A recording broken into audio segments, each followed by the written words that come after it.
Hello and welcome back to my YouTube channel. My name's Ernie Olima, and in today's video I'm going to be going over how you can make A-level results day stress-free. This video is going to be split into three sections. First, an introduction.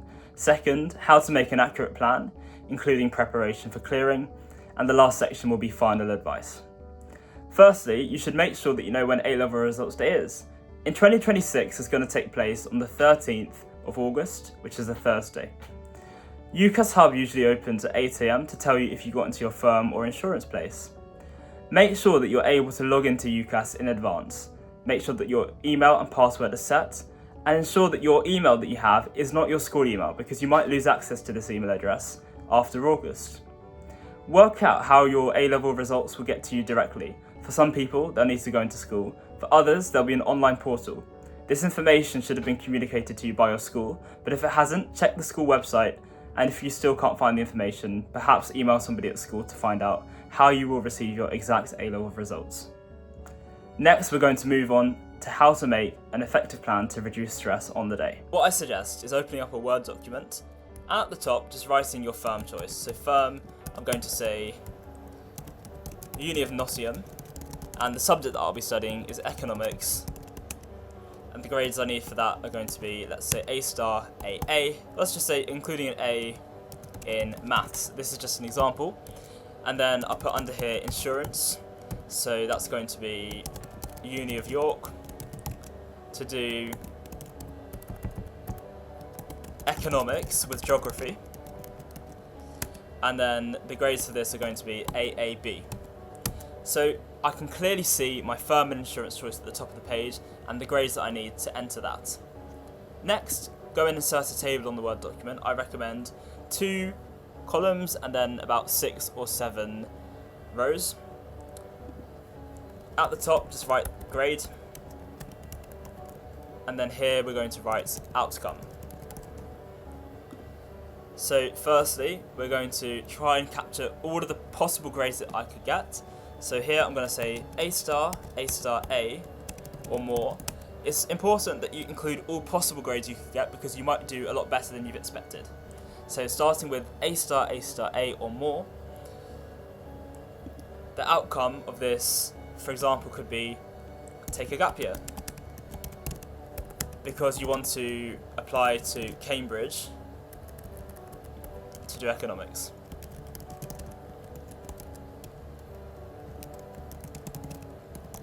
Okay, that's just one option.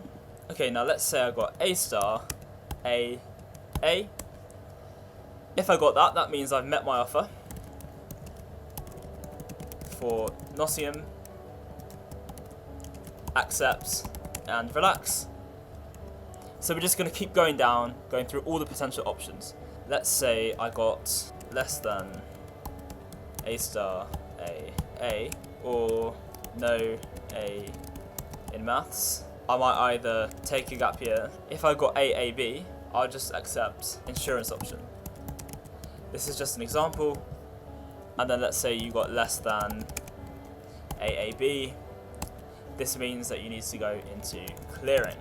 So the whole idea of this is that you're planning for every single option that you could have. You've got the grade on one side and you've got the outcome on the other, which means when it comes to results day, depending on if you receive your grades first or your offer, whatever happens, you'll know that you have a plan in place because you can just simply look at the grades you've got and know if you're going to be taking a gap year or if you're going to be going through clearing or if you're just going to be relaxing because you've accepted your firm or insurance offer. So in this example, 2 A stars, an A or more, we're going to take a gap year. If we've got A star, AA, that means we've accepted our firm choice. If we get less than A star, AA, we're just going to take a gap year, or we might just accept our insurance option. Then if we got less than AAB, we're going into clearing. So that's just an example of how you can make a simple table which has all of your potential outcomes, which just gives you an idea and saves you wasting time on results day because you'll know exactly what you'll be doing. When it comes to clearing, there are some things that you should prepare as well. So make sure that you've written your UCAS ID on your document. So we can just simply put UCAS ID and then put the numbers, etc. Also, make sure you know your English language and maths grades from GCSE in case they ask for them. Have a couple of unis that you'd be happy to go to in mind and see how they do clearing. So for example, let's say I wanted to go to Bath Uni in clearing.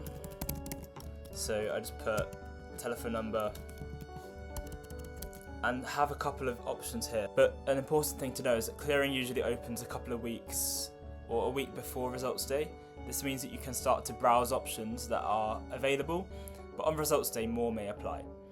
It's also quite important to have a 30-second pitch on why you want to study a specific subject, because on the telephone they might ask you for this on the day. It's also good to know that sometimes unis can give you an informal offer.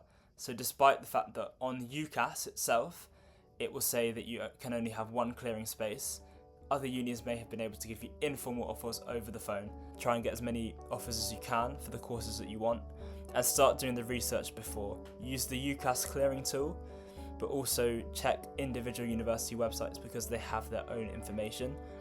I'll put a link in the description to what UCAS talks about when it comes to clearing, because that's a great guide.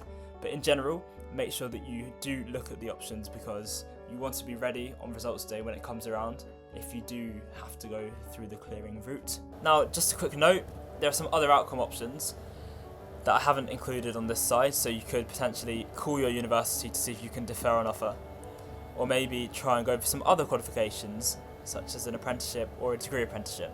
It's worth thinking through these options before results day, just so you're ready, and then you can simply fill in this table, put in all of the outcomes that you want, and you'll be ready for the day. Now that you've made a plan, make sure you keep it somewhere safe online that you can access on the morning of results day. We're going to move on to the final section of this video. Make sure that you familiarise yourself with your school's remark policy.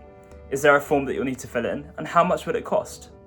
Options usually include things such as requesting your papers back, a clerical check, and a full review of the marking. A clerical check is just when somebody goes over the paper to see if there were any errors in how they added up the scores, or if there were any basic errors. But then the full review is when somebody will check the marking against a mark scheme again. You'd most likely be selecting the priority version of whichever option you choose. This is so that it can be done quickly, and it could help you to secure your uni space depending on what your offer is after clearing or after results day in general. Some final bits of advice. I would recommend filming yourself when you open your results. This could be a great way to start a YouTube channel if your results go well, or even if they don't and you're happy to post online, that could be a great way to gain a following. Another reason that you could do this is just so in the future you can look back on results day and see how you felt and see how far you've come since that day. Make sure that your phone is fully charged overnight, because if you're calling clearing, you might need a lot of battery and you'll need that ready. Make sure that you get good sleep in the days before so you're ready for results day.